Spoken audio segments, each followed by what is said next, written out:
they lost some confidence on the bottom side? We're going to learn pretty quickly here as we get into the ban phase. It's the exact same as it's been this entire series. LGD is going to be on blue side. AL is going to have that first pick. And they say, no kill lane, no Draven. We're not bailing you out. We're not like Weibo. We're not going to let your best champion through when your back's up against the wall. Damn, that's cutthroat. I am sad. Listen, Draven would have been fun. I still wish we had gotten it when Shaoye and Jackie Love went up against each other because the storylines there are so fun. Nonetheless, the greediest lore-based AD carry will not hit the rift here for Shaoye. Jarvan, Seraphine, Orianna, yeah, like these champions have always been out of it, and we talked a little bit coming out of game 2. We're out of cover champions for Mr. Hope. We're out of champions where you can kind of leave Hope on his island. So it looks like we're finally going to start having to talk about those 2v2 lanes that have been the focal point of the meta. It's going to be Lucian Milio. The Lucian, of course, coming across first. Lucian has been one of his better strong side AD carries throughout this split. Very clearly, we've seen 2 weak side performances from Hope where he's eventually been able to pop off in some team fights, but being able to set yourself up for a more dominant lane is very exciting. The Lulu locked in, very likely going to be Yunara Lulu coming in for LGD as the potential answer here, still left up and available. I would be shocked if this is a misfortune, just in terms of the setup. I think that would be very confusing for me. Yunara feels like a very clean lock, and it gives a lot of tempo and momentum over to LGD to basically pick whatever they want on the top side of the map. But here I am, getting proven wrong. I'm going to say it right now. I really do not like this. I think MF Lulu is a very difficult lane to play into Lucian Milio, and we have a macro threat in the mid lane now. This misfortune is going to get pulled apart. Oh, man. Is this the most anti-synergy bottom lane you could possibly cook up? Lulu MF, like they just don't fit. They don't fit at all. It's like round hole square peg. Like I can make 500 metaphors. I don't know what the call is to do this, but I can safely tell you this is the first time I've ever casted Misfortune Lulu as a 2v2 bottom lane. And at this point in my career, I've casted thousands of bottom lane matchups. I could never recollect seeing this before. Really head scratching. They're going to grab the Wukong to finish out the first phase, but I'm already in love with the AL draft. Certainly is much more cohesive with the way that you want to play the map. I will say, you are, and I don't really agree with this. Some people might claim this to be a slightly low damage comp with TF and Lucian. I don't agree with that idea. I think that there is a way to, potentially draft some beefier topside members and make this a little bit more difficult for them to play their fights in the late game, but their mid game priority is going to be off the charts here. And I would be so scared of multiple different junglers coming in here from AL that are still left up and available. You know what's still on the table that I'd actually be terrified of in this instance? Personally, Lee Sin. That would be the thing that I'm like, oh god, if I give Tarzan Lee Sin here, I'd be terrified. The Akali ban gonna come out. That's almost certainly a ban for Shanks, just kind of expecting this TF to potentially be flex topside for Flandre. Maybe Flandre plays the Akali as well. You never really know. Could be a bit of a double flex there. But definitely curious to see these more aggressive topside bans coming out from both sides. LeBlanc going to be... so they're fully expecting Flandre to take the TF top. Would be hilarious if AL try this gambit where they pick Aurora here, and then they think, all right, I want to see the full LGD draft, and then we'll decide who plays CF and who plays Aurora. I don't think that'll happen, but that's a very funny little gambit that only AL could really go for, knowing Flandre and Shanks' pools. Gnar and Vayne once again going to be a band away from Burdol. So AL expecting Burdol to get the counter pick on the B5 once again and just try to protect Flandre as best as they can. I mean, they need a team fight Wombo, but they're going to pick Ahri in the mid lane instead for some mid-game pick potential. All right. Where does the MF fit in this comp? It does feel like you want to play for the early game. Man, I talked about the Lee Sin. I'm serious. This would be devastating in draft here if they went for it. K'Sante also available. Ornn available for tanks on the top side if you just want to play relatively safe. Play that TF in the mid lane. Both are options. You pick MF if you want the Wombo combo. Wukong engage makes a lot of sense to play for team fights to try to play around this bullet time. But now Ahri wants to go for some picks. I just feel like there's a lack of synergy with what LGD have drafted so far. And this K'Sante makes it even more difficult to find pressure in those side lanes. K'Sante shuts down so much of that tempo, basically forces LGD to pick something that can just be a little bit more dominant in the early game. Maybe Jace could be a potential option here for Burdol. He's been a big Jace player in the past. Could definitely see that as an answer, but whatever jungler comes in here for AL, I imagine it's going to be something that can really set the tempo. Yeah, if this K'Sante doesn't get completely screwed over and this isn't a Gwen lock-in for Burdol, nobody's killing K'Sante. Take a bow, Mr. K-Man. You called this one coming through. It does end up being the R5 Lee Sin. So fun that we're going to see Lee Sin with Tarzan at the helm. Well, this is the only way that you can reliably get rid of a scaled K'Sante. That was the point I wanted to make. It was fortunate cutting it. Ahri ain't cutting it. It'd have to be Gwen. Or we're just going to let Flandre become the unkillable Cassante that Showmaker nearly took his camera out for. Yeah, there are a couple options that are being hovered. I don't like them nearly as much. The Renekton's going to get locked in.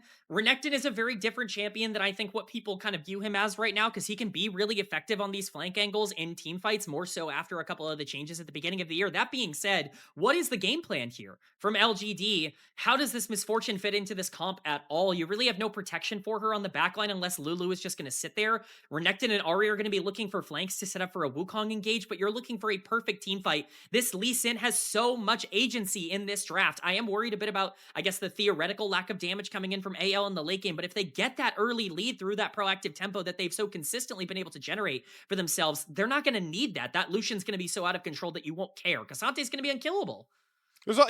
There is also no like late game threat here, right? Like both these teams have handshook the idea that we're going to try and win or die on the mid game at this point. This is one of those rare games where you said it best, K-Man. The best scaling champion in this entire game is a Cassante. That doesn't normally happen. Like, it's not Misfortune, it's not Ahri, no Renekton, it's not Lucian, it's not TF, it's not Lee Sin. It's the Cassante. Interesting approach to the draft here for LGD, who are on their last legs for Split 2 here. If they drop this one, they bow out in a top 6 finish, which would be great, but nobody wants to get swept in a best of 5.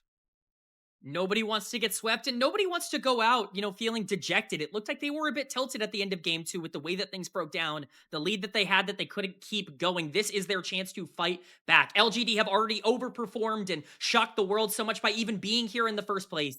Can they shock the world by winning game 3?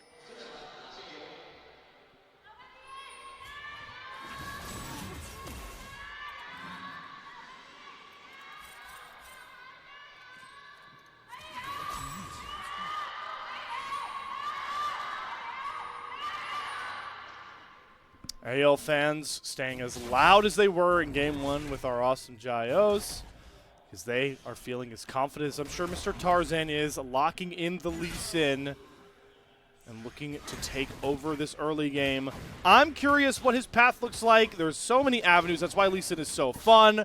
I feel like into a Wukong, he could even, warrant potentially invading at some points. 3-camp ganks are always a custom with Lee Sin. Tarzan is definitely the guy you want to keep an eye on in this early phase, because there's not a lot of lanes that I feel like will have much action outside of those two. I mean, we'll see how this bot lane wants to play out. Maybe bot, yeah.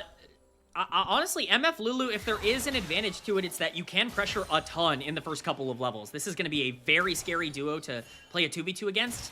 Unfortunately, Lucian Milio, probably the strongest 2v2 in the game, so not exactly the bot lane you probably want to play it into, but the level 2 hit early here from LGD. Going to use this pressure as much as they can. Eventually, this will become a little bit more difficult for them, but the idea behind it is probably going to use that Lulu poke to enable Misfortune to continue to push in, try to play around these dragons. I imagine that's going to be the main idea. The question is, will the pathing coming in from both of these junglers delay that or change it up in any way, or are we just going to see that bot lane be left alone? Okay, so Tarzan resets off 3-camp to get a long sword, and he knows that Heng is now on his red buff. I think Tarzan is trying to angle to fight for this bottom crab and feel like he's the stronger one. Only problem is his bottom lane is getting pushed in, but looks like Tarzan will arrive at that bot crab maybe a bit behind Heng, but again, a bit stronger. So we'll see if our first little appearance for this Tarzan Lee Sin is imminent. He's got to be really, really cautious, though, on the bottom side here because of this MF Lulu. The last thing you want to do is make a mistake this early into the game and put yourself behind.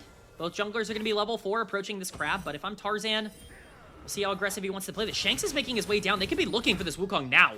Oh, there's the Resonating Strike already through. Heng going to have to use the Trickster to get over the wall here. Tarzan ward hops to follow. Flash for flash. Tarzan wants Heng's number, and he's going to drop him. The longsword difference comes through, and our back-to-back player of the game claims first blood. Really is a back dip. Ward hop, Resonating Strike. Ooh! Nice charm there for Tangyuan. Does have flash if he needs to. Another ward hop, gets the slow. Does he hit the Resonating Strike? No, the Sonic Wave whiffs. But Tarzan has left an impression early on LGD as a whole. Slayer, I was so vocal in draft. I was so vocal. Please, LGD, don't do this. Don't give Tarzan Lee Sin because he is going to destroy the game. That's exactly what he's doing. Polymorph coming through, but now that's on cooldown. Hope's going to step up and trade more aggressively. We've hit the level 3 spike. I don't know how much easier it gets here for LGD. This is the exact spot where Lucian Milio is going to get a lot stronger. Crab going down for Lee Sin, who's now invading onto the bottom side of the map as well. Tarzan is looking not just to take over this game early, but to punish this bot lane over and over again. I think YCX has just pathed himself out of a disgusting 3v1. Kael is going to spot him, but good on him to walk further away. AL assumed that both bottom laners reset, but you've really focused so well on the CS gap with Hope. That is a full wave and then some that Shaoye just missed out on.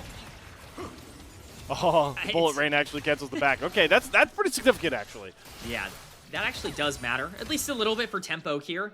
Shaoye has not been in a great spot in terms of these laning phases in the first couple games of this series. Maybe the call was just to try and make sure this MF is as comfortable as possible in the 2v2. But what that does is open up the map here. Shanks isn't even level 6 yet. He doesn't even have his ultimate, and yet somehow he is dominating the shove and roam macro game. Already a really good look for the Twisted Fate in the mid lane here. The question now for me when it comes to LGD is what can they look for in the mid game? If you want to talk about their way back in here, Wukong Ahri is going to be one of the scarier pick duos that you can get. Ahri in general is going to be really good at being able to try and find avenues in this mid game to be able to, land a charm, pull some gold back, be able to find some skirmishes here or there. If you can get some gold into the middle of the map, things can get a little bit more difficult. You just have to be so scared now of an accelerated Lee Sin. Good call, though, on those playmaking ultimates that you pointed out. Spirit Rush already up here. Heng should be able to get over to level 6 sooner rather than later. Don't think there's any crabs for him to be able to overcome that mark. As long as Flandre is just staying decently close in CS and scaling as a tank, he's doing fine on this weak side strategy. I think, we've seen Flandre go for a lot of things this split. He's played some Vayne, the TF top, but he's really been in his, I'd say modest bag, just playing these weak side tanks. The Scion was great, and I think the Cassante is even better set up here for Flandre, who across his career has been, he's had his ups and downs, K-Man, but what I always respect the most about Flandre is that he just, one, really likes to learn the meta and the champions that come up into top lane, plays them religiously in solo queue. That's what we saw with the Vayne, but two, he's willing to play so many different roles out of the top side, and today it's been the weak side tank guy. Well, let's not forget that last year as well, we're talking about what worked for AL in Split 2 of 2025. This guy was on tank duty every game. He was the best tank player in the world for large sections of last year. It's why AL felt so consistent in a lot of these team fights. And he's very much recognized that, yes, these counter picks can work in the right situation, but me playing weak side, absorbing that pressure, recognizing that I'm going to be better than most of the people I'm playing into in team fights anyways is, a huge asset for AL because they can put their resources elsewhere, and that's certainly been the case here today. The bot lane push now going in favor of anyone's legend. Lucian Milio moving forward with Dragon up on the map. That could mean that Lee Sin's going to show some attention to the bottom side very, very shortly. Shanks and Tangyuan level 7. That means these ultimates are available for the mid laner. Shanks going to have that push, so it's going to be able to walk down a little bit quicker, and I would imagine that Dragon priority because of that is going to go in favor of AL if they want it here. Look at that. They have no eyes on Shanks, no idea where Tarzan is. And Shaoye and YCX have run all the way off of their bottom turret. They are venturing as a duo really far away here. And this could just drop even more CS here from Shaoye. They're finally going to walk back forward now that Heng is on the bot side to be able to kind of provide some alleviating the stress of the potential overload there. But that just means that AL are able to pick up the first strike of the game. The earliest we've seen any of our teams, well, mostly AL, pick up the first strike of the game here. So they're going to get the first strike down before 8 minutes and are on great pace for a future Dragon Soul as an option of a win con. Yeah, the ping's coming down onto the grubs from LGD, but that is the main thing I'm concerned about here, is being able to take Dragon for free before grubs even spawn with a comp like TF, Lee Sin, Cassante on the top side that's going to at least be some sort of influence. You are going to get a little bit scared. That Bramble Vest completed now on the top side as well for Flandre, so he is actually a bit of a problem already in terms of being able to be taken down by this Renekton Wukong combo if they do want to go for a fight onto the top side. Hope's going to get the back off, so not going to get stopped this time, but Heng going to start up on these grubs. Tarzan's still on the bottom side. Looks like he's okay trading this objective, and I'm certainly not going to argue with him with the game he's played so Yeah. far, but certainly going to be at least a small win, a consolation prize for LGD. Definitely the worst game. Another not good game, I think, for the Grubs combo. LGD are a mid-game team fighting spike team. They don't have really a ton of side lane pressure. Maybe Burdol can really, once again, LGD might be set up to play for this. Oh my god, they're doing it again, K-Man, right as I'm talking about it. All right, we're going to overload to, I don't think you kill Flandre this game. He's playing Cassante, one of the worst champions you could dive. He has TP back, and they're going to try and overload with Grubs as 4, it looks like, to get this first turret, but this is just all for hope to get the real win here. Let's see, they need to at least get this kill. Oh, yeah, Tarzan is here. This is not diveable. Flandre will not die if they go under tower.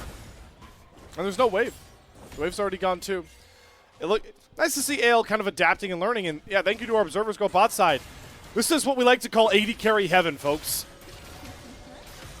I mean, yeah, it's AD carry heaven for hope. Yeah, Shaoye of course. Not this guy. Is this why you pick the MF? To rotate top lane and to try and take down a turret? I mean, at this point, like, why not pick Ziggs if this is going to be the mentality with how you're playing a lot of these laning phases? It just feels like LGD had a structure that worked for them in a couple of their scrims and are sticking to that a little bit too rigidly in these first couple of games. They're losing out in terms of pressure on the map. It's not exactly a massive win or anything like that for AL, but the last thing you want to do is allow this Lucian to start scaling again. You know, when we talk about the quote-unquote low damage that AL has in the later part of the game, when you think about things that can rectify that, first off, TF is going to do some damage, and that Roa has already been completed, but Lucian can hurt if you give him free towers and free kills and a lot of gold. Like, that negates a lot of the lack of scaling that this team has, and so it's just really risky to try and make a trade like this for someone like MF. And scaling doesn't really need to be a conversation if you just snowball this game out of control, and what can help with that is that first item spikes are super strong. Tarzan has an Eclipse already. There's no world where Heng could even think about 1v1ing him. Essence Reaver soon to be completed for Hope. Another great first item power spike. And those two are the two for AL right now, holding on to the most significant gold leads. So Tarzan is going to just try and look and to create even more havoc. He's eyeing a mid lane gank. Flash Gold Card is going to force a Spirit Rush dash and Flash from Tangyuan. So Shanks was able to trade his Flash, get that ult off the board, and you best believe Tarzan's going to look to revisit this little category.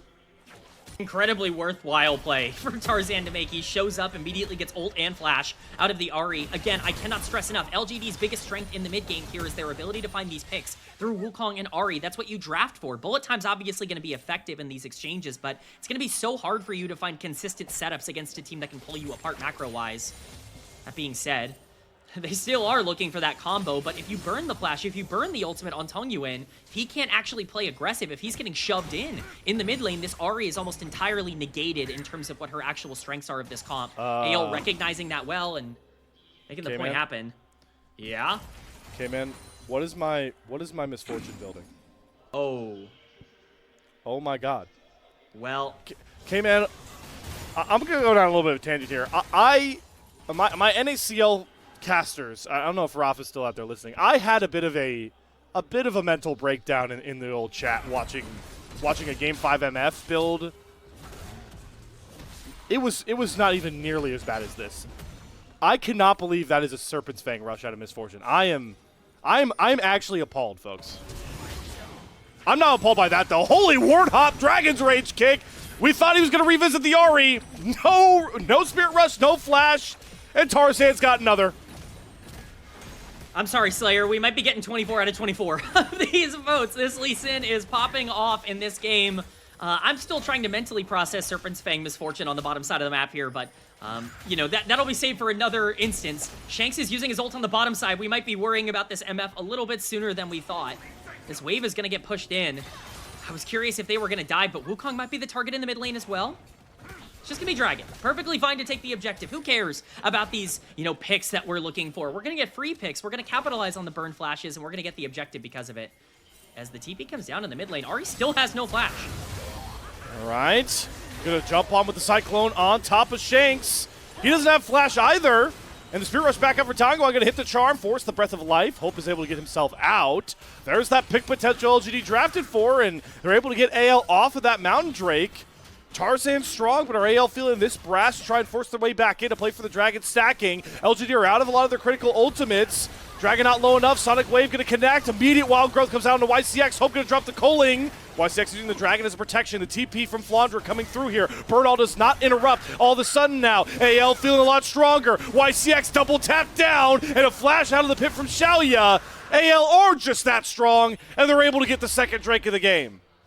Even with a pick onto Shanks because he overextends looking for the flashless Ahri in the mid lane, they still don't have the combat power to be able to win in the mid game. You drafted Wukong Ahri, and you can't win a mid game fight around Dragon. This is a nightmare situation for LGD. I get the gold lead's not ballooned entirely out of control, but these are free extra stats. It's going to be Chemsoul this game for AL as well.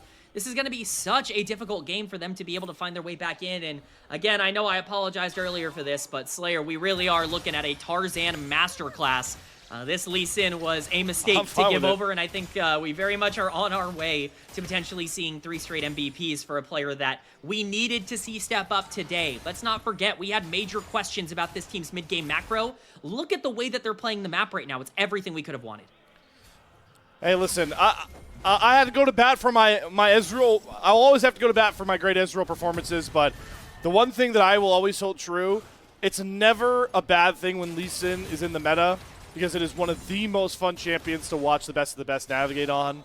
And like you mentioned, Tarzan is putting together an absolute delectable treat as he tries to go for the rare 24 out of 24 player of the game award, and he is cruising towards that. I think he's on pace. What an accomplishment that would be. What just a general bounce back this was for AL. It's really easy to just write this series off and be like, oh yeah, this was a group Nirvana team. This is LGD. This is expected.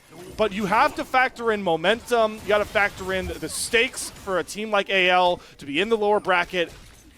After that, decimation for WE, this is a really resounding bounce back for the Pandas.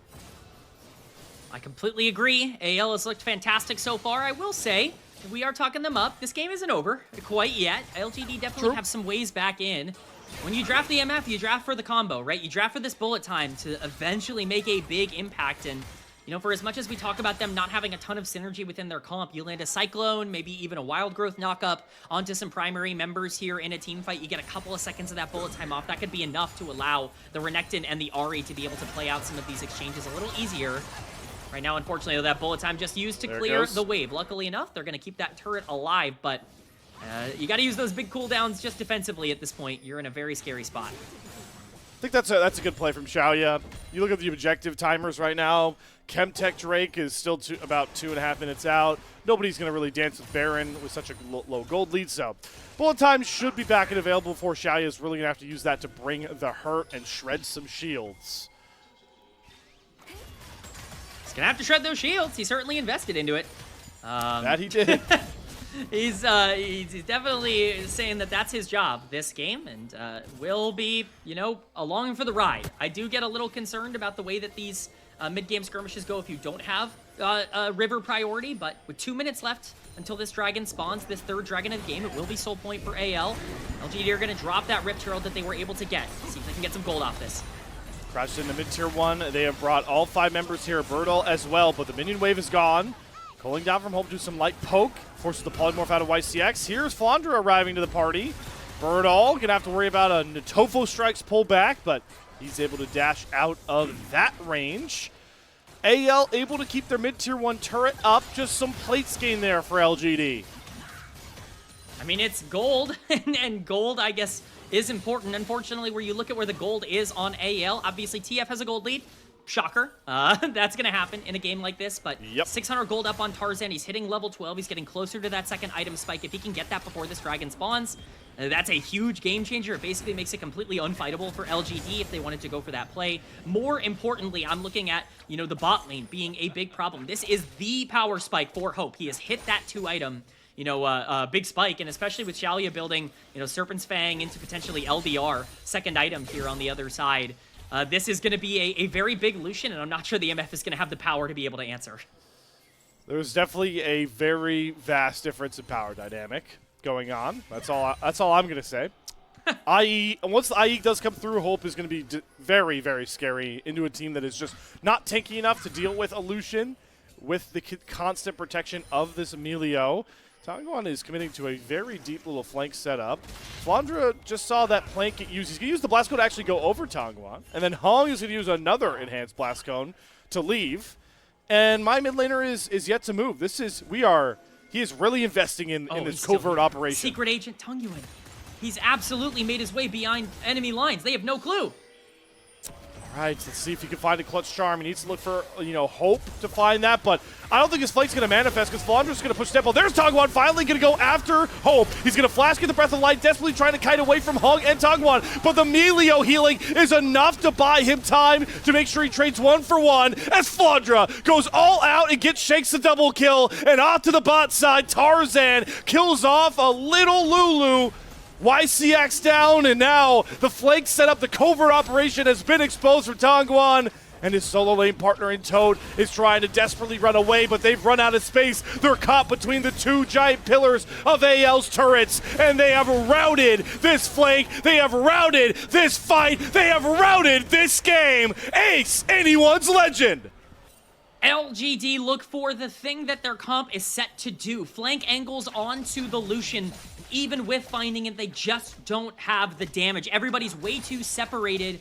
Again, this is why we get so concerned about the draft coming in, because this Wukong, this Ahri, this Renekton, they want to find the flank angles on these fights, and while they find them, that's all well and good. Shaoye doesn't get set up to be able to do anything off of that. Flandre does a great job of being able to zone him away from this fight. So much for your Serpent's Fang and your LDR. The Cassante is running you down anyways. Who cares? As Shaoye gets absolutely bursted, Tarzan's on a side quest to take down the support. And again, even though you have that good flank, you just don't really have the follow-through because Tangyuan, Shaoye, like they're all going to be on different pages in these exchanges. AL can easily run down the rest of LGD, and if there was a fight that might have sealed the entire game, that might have been it. In a game so reliant on the mid game and a snowball for both of our comps, this did feel like a potential nail in the coffin scenario.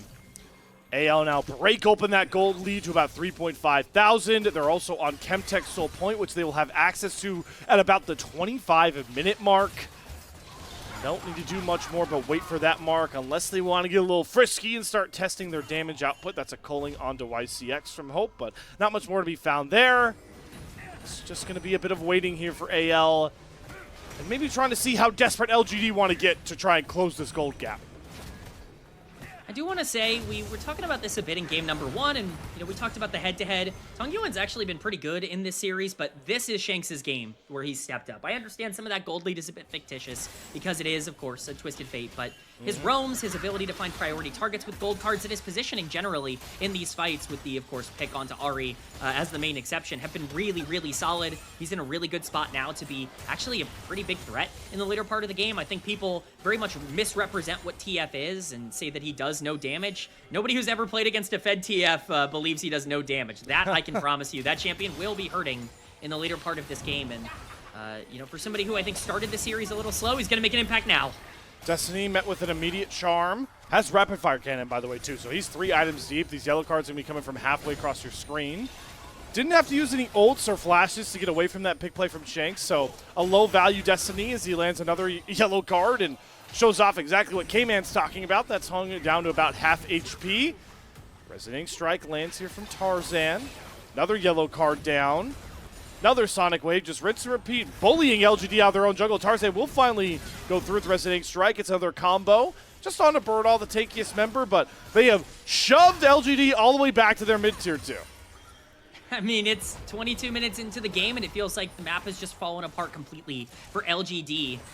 We said they lost one fight, and they really don't have any sort of tempo. I want you to look at your mini-map, and I want you to try and spot where the blue wards are. If you don't see anywhere, anywhere, especially near the half-point line, that's a problem. Blue Trinket dropped on the Baron. That's about as much as they got right about now, so that's a bit of a problem for LGD. I can't stress enough how important vision is when you're behind, and controlling it has been AL's specialty. LGD are walking blind into what could be a game-losing fight for them. Their last tier 1 turret will fall to minions. Shanks is letting the mostly forgotten aspects of their team take care of that one. Top lane tier 1 down. Baron is up if they want to try and tease a take there to bring LGD into them. But again, I just think AL are playing for that dragon timer. They're below 2 minutes. They're getting their resets through to see if they get any decent item breaks. That's a big jump for BF Sword onto Hope. But they're just going to play that sort of press up style again, K-Man, rinse and repeat. See if LGD get desperate, and then Chemtech Soul is where we really decide this game and potentially finish off the series for anyone's Legend. Definitely is looking that way. It's looking like it's going to be a pretty clean end here from AL, so long as they can set up around these objectives. Again, we'll see if they want to pressure out this Baron. I wouldn't expect them to. Chemsoul is just such a free objective for them to take. In about a minute, it forces LGD to walk into them, and they obviously have so many different disengage tools and ways to flank. But they're a greedy team. They might want a little bit more as they continue to dance. I think they understand that there are wards in this area. There's the one ward gone. Unfortunately, the one piece of vision that LGD might have had has been taken away. At this point, they can make their way down with that 5k gold lead, though. Just continue to walk up. All right, Destiny to spot all members as LGD have taken up space towards the bot side of the river. AL need to work their way back through. Let's see exactly how strong they really are. Destiny vision going to come down. There's rapid fired up yellow card. It's going to hit Heng. Decent little chip damage. Hope also expends the culling. AL are going to play for the mid wave first, and man, just allow this low-key Shanks damage that's becoming high-key by the second to chunk away LGD members. Shaoye is already about a third out of HP, and Flandre's flashing after him. Shaoye already has spent the flash. Y6 Wild Growth flash. All of these disengage tools are coming off the board as Heng will drop. Tarzan further hunting. Ward hops forward. There's Sonic Wave Resonating Strike. Down goes Shaoye. And AL have gotten the picks they need to secure a Chemtech Soul at 25 minutes. There's just no escape from this Anyone's Legend team, and this draft, they have been absolutely dynamic with the way that they've played these picks throughout the entire game, and it continues to grow their lead. I don't mean to rub salt in the wound, but LDR and Serpent's Fang into flashing away from the Cassante is maybe not how you play the MF in this particular game. It just seems to not be effective. This draft already set themselves up for a very difficult situation. This bullet time basically never allowed to be channeled in any team fight, and unfortunately that's been exactly what we've seen. The flashes coming down onto the MF and the fights being gone in an instant. Okay, man, we already felt like the Cassante was really good this game because nobody could kill him, and I know it's obvious because they're up so much gold, but a Cassante with Chemtech Soul, wow. Flandre is actually unkillable. They're onto the Baron. Yeah, and they get it. Like there's not much you can do here. This is free. Heng's gonna be in the area. He's gonna try and get that push onto the bottom side. They want to try and trade for some turret, but with Baron going down with that soul, if you thought the combat was scary before, I mean, this is a team that is not only better at being able to play a lot of these picks and not only better at playing these side lanes, but they're probably better in the 5v5s as well because of their consistent setup and the rapid fire cannon coming in from the TF. It's level 16 versus level 13 in the mid lane. We could talk about the 4k gold deficit, but so much of that has been because Shanks has constantly been in the right spots on the map, and it's going to result in them being able to push top lane down for free as Tangyuan just trades a consolation tower on the bottom side. The assault onto the base imminent. Another long-distance yellow card pushes Burdol away from the turret. Baron up cannon minions, whacking onto the turret as well. Flandre's going to bring up a mid-wave, so the 4-1 in full effect here, and it's going to stretch LGD pretty thin. We'll be able to protect their base for now, but there are more waves to come. This Baron power play is far from over. Far from over. We saw what the 4-1 could do in the previous games. They're looking for another. There we go. They're going for the stab engage. That's a really good bullet time. Finally, the Cyclone bullet time paired together just like strawberries and chocolate. And Shanks is going to have a lot of time to think about that as he is into the fountain. There's a good shutdown. A little bit of light at the end of the tunnel there for LGD. Okay, there is the pick that you're looking for, especially on the TF. That's really important because you do need to make sure you get one of those CC targets to prevent a counter engage. That's ideal. You probably need about 6 more of those engages in order to make this happen. Again, my biggest concern now is you can only do that once per fight. You better get a lot of value off of it, and while they were able to get that, there's no objective up to take. At this point, they're just trying to delay. Hope is going to continue to push down onto the bottom side. Tarzan's going to be here to shadow him as well. If they're going to continue this push, even with Shanks dead, they can actually keep this going. Remember, Shanks is going to be able to get a lot of different places around the map with that Destiny if he wants. He'll be back on the Rift right now. Tangyuan is going for a top lane push of his own to get that wave as far away from the base, but the 4-1 has shifted towards the bot side. Flandre holding the mid wave cleanly. And Shanks is close enough for Destiny's gates to bring him into any sort of fight here. Hope with all the protections in the world going to start chipping away at more plates. Here's the Destiny Popped vision onto all LGD members. Shanks daring anyone to section themselves out, single themselves out, but they'll just keep on chipping away at these LGD turrets. I mean, it's clinical. It's exactly what you want to see. I will say, 0 gold graph on the Baron so far. 30 seconds remaining. They might have some time to be able to pull that back, but the death, obviously the shutdown on Shanks was relatively important. We'll see if AL says, we don't care about the gold, we want the Nexus, because they're continuing to push on the bottom side. Tarzan, if he can land 1 Q, will be able to take this fight. LGD showing some patience for the first time this series, though. I might have caster cursed them. Tarzan, all I'm saying, man, oh, hold on. There's another snap engage from Heng, but this time Kael has the peel to get himself back to safety. Yellow card going to land there onto Burdol. Colin going to come out. He's going to hold on to this Dominus, but the turret drops. Sonic Wave is Tarzan feeling frisky. Nope, not going to take that resonating strike. Tangyuan, though, out of Spirit Rush charges, lands a frail charm onto Tarzan. And AL will move without the Baron power play to look for more turrets. They've got Elder in under 2 minutes if they like to play for that final killer blow, but they're not looking to slow down anytime soon. Burdol, Dominus Pop, trying to contend with Flandre, but he's just too darn tanky. I mean, AL continuing to pressure out. I think they recognize Heng used Cyclone on the Wukong. That's the most important ability in the game. If they don't have Cyclone, they have no engage. They have no way to actually be able to start this fight, especially if they're getting pushed into their own base. AL recognize this is a timer where, even though it shouldn't feel like they can push in, they have such a big resource advantage that they're going to continue to push further and further along. Again, Elder in just over a minute here. AL don't even really need to worry too much about a reset if they just keep forcing LGD into bad spots. I mean, it's going to be harder for them to find opportunities, and Heng might have overextended. Oh, the Blast Cone comes through before the Dragon's Rage kick, but Tarzan gets it back up, kicks Heng into the wall. Wild Growth comes out to try and keep Heng topped off, heal everything from YCX, but the kitchen sink to keep him safe, and Heng will survive. Tangyuan going to land a charm that brings hope into the bullet time. Does have to dash back out to safety. Another stun lands here from Shanks. Tarzan really thought about going for that resonating strike, but he won't. LGD able to keep everyone alive. AL forced to reset for an Elder that's 30 seconds away. That might be the greed that we were thinking of. That might have been a little bit ambitious. I really thought they were going to be able to kill Heng a little faster there on the collapse there with the Tarzan's Lee Sin and Shanks obviously being relatively fed, but he does a good job being able to use his resources to escape. He does have Cyclone up for this potential Elder fight, which is, again, the most important ability in the game. It's the only way for LGD to win these fights, but Flandre zoning the entire team off right now, and they're using it just for the Cassante. Hey guys, his CP shield isn't even down yet. Finally, it's now down as the Heng engaged with a Cyclone. Does force Tarzan to flash. Flandre pretty low as well. Flash forward from Burdol. Does get the slice and dice through the polymorph. Flandre is base down, but AL say to the hell with Elder. They want to end the series now. Yeah, they were baiting in the entire time. They were trying to open up the base. I don't know about the this. minion wave's not there. They're going to be able to recall. I mean, they're going to be able to move their way over to Elder, but you basically just lost Flandre for nothing. Heng's going to stay in the area. A bit of a macro mistake there from AL, giving over quite a lot for basically nothing in return. It is some resources used from the side of LGD, but they're going to have at least a couple of these ultimates back up if they want to try and take this Elder flip, and they are missing their big tank on the top side for 30 more seconds. It's definitely going to be hard to get Shaoye a lot of usage out of this bullet time.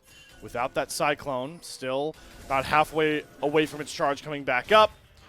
LGD, though, know that Elder is their only lifeline. I like it. They're desperate. They have to go for it. They have the man advantage for now. Flandre already TP'd bot side, but they're just really afraid of where Tarzan is at, where all of AL are. Tarzan going to contend with the Elder on his own. Hope nearby as well. TP on the back side of the pit here. Burdol with a big shield. He's got the GA. He's popping the Dominus. Somehow AL found themselves into a really precarious flip here. Tarzan, does he win the smite fight? No, it's Shaoye that gets the Elder, and now Tarzan's 1 versus 5. Gets dropped. Burdol able to push away another AL member. Hope on the back line does not kill Tangyuan. The charm with the bellows breath from Elder gets a huge shutdown. AL have completely thrown their lead away. There was one way back into this game for LGD, and they have found it. They win the Elder Flip 4v5, recognizing that K'Sante can't make his way back in time. You're right, that TP was used onto the bottom side, and LGD take full advantage of it. AL with a massive macro mistake that is being punished to the point where they have completely lost their gold lead. LGD not only have the Elder Dragon available for just under a minute, or just under 2 minutes more, but they're starting to get into a scary spot. We get a replay of how this happens. K'Sante is not here. AL are so aggressive in terms of their positioning. This is a straight up flip between Tarzan and Heng. Somehow, someway, it's actually the misfortune. It's Shaoye who ends up making up for some of his early series mistakes by securing the biggest objective in this entire game. And now we're at a point where there's enough damage on LGD to get some of these executes. Now, for a minute 20, that Elder is available. They're going to make their way up to Baron, and this is the time to take it. This is their way back into the game.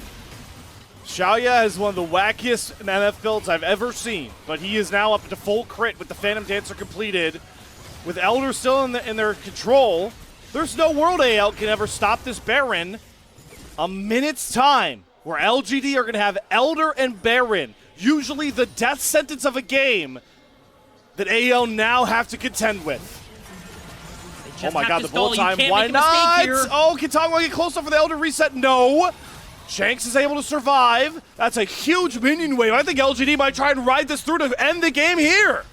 I think they recognize without these buffs, they're going to be a lot weaker. They're trying to end now. Is this an overextension, though? Look at all these minions. They're finally getting dissipated here. Another wave's coming up behind. AL have to all outstall, with the Grubs providing enough safety for another wave to come up here. Elder is slowly ticking down. AL are going to spring the trap once they know the Elder comes offline, and LGD have known that they've run out of time. Destiny down. Does Shanks commit to the flank here? No. They're just going to let Elder dissipate and go towards the mid lane. I mean, the base is broken open. Shanks is looking to try and catch the wave, but everything is back in time. This bot lane inhibitor tower might just fall to the minion wave that had been crashing into it, but I mean, how can I think of anything other than LGD completely taking control of this game? Look at the gold lead now for Shaoye. I still think it can be a little bit difficult for him to play consistently in these teamfights. AL is not out of this by any stretch, but if LGD wanted an avenue back into this game, they have found it. Minute 30 still left on this Baron buff. They have so many stats under them at this point. I don't think you can really wait for some of these fights. I really want to see more aggressive gameplay come in from LGD. They are doing a really good job of setting up around this bot side. They need to keep it going. Where will AL really try and make the stand? At this point in the game, a mid-tier 2 turret isn't all that inherently valuable. It's just full defense mode from AL. You called it, K-Man. They're waiting for all these buffs to come off of LGD and then try and flip this game back into their favor. Chemtech Soul is still insanely valuable in these late fights. Just when does AL decide they really want to scrap once more? Is it going to be their captain Tarzan out of the jungle that looks for it? Flandre already down to about half HP. Another minion wave is gone. They've got one more at the Baron.